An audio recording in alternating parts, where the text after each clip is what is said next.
দিদি,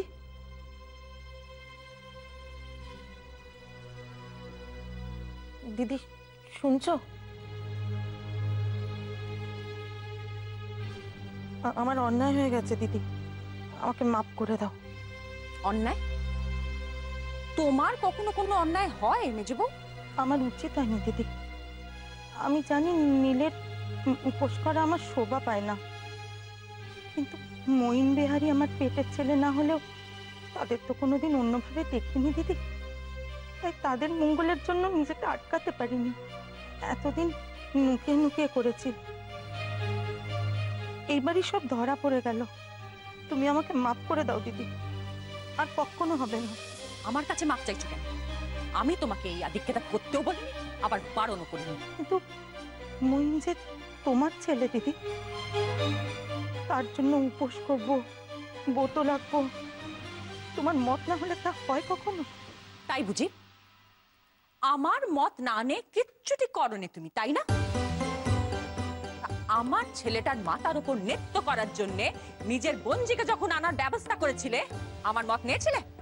বিশ্বাস করো দিদি, বিশ্বাস করে মঈনকে অনেক বুঝিয়েছি, তোমার আশীর্বাদ না পেলে এ বিয়ে হতে পারে না। আমার চুনিকে যখন তোমার পছন্দ নয় তখন। খবরদার মেজবউ, মিথ্যে অপবাদ দেবে না। আমি কখন বলেছি আমার কাকে পছন্দ নয়? আমি কেবল বলেছি তোমার ওই বোনজি এই ভিটেতে ঢুকবে না।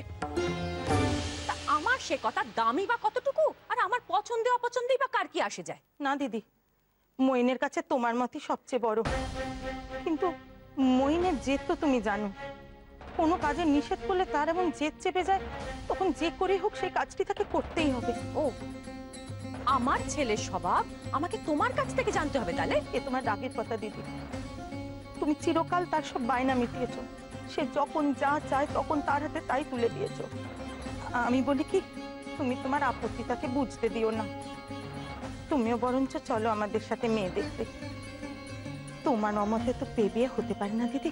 চুপ করো মেজবউ, আমার ছেলের মাথাটা চিবিয়ে খেয়ে আমাকে পরামর্শ দিতে এসেছো? আমি স্পষ্ট বুঝতে পারছি আমার ছেলে পর হয়ে গেছে, সেই জন্য সে মাকে এসে বলতে পারছে না মা তুমিও চলো। তুমি তার হয়ে সালিশি করতে এসেছো। তুমি একবার যদি চাও দিদি, দেখবে তার সব অভিমান ধুয়ে জল হয়ে গেছে। অভিমান শুধু তারই হতে পারে দিদি। তোমার ওই মিষ্টি কথায় ভুলে অনেক ভুল করেছি, আর নয় তোমার ওই ভরং আমার আর ভালো লাগছে। তুমি এখন এসো। দিদি একবার যদি। বললুম না আমার মাথা ধরেছে, তুমি এসো এখন।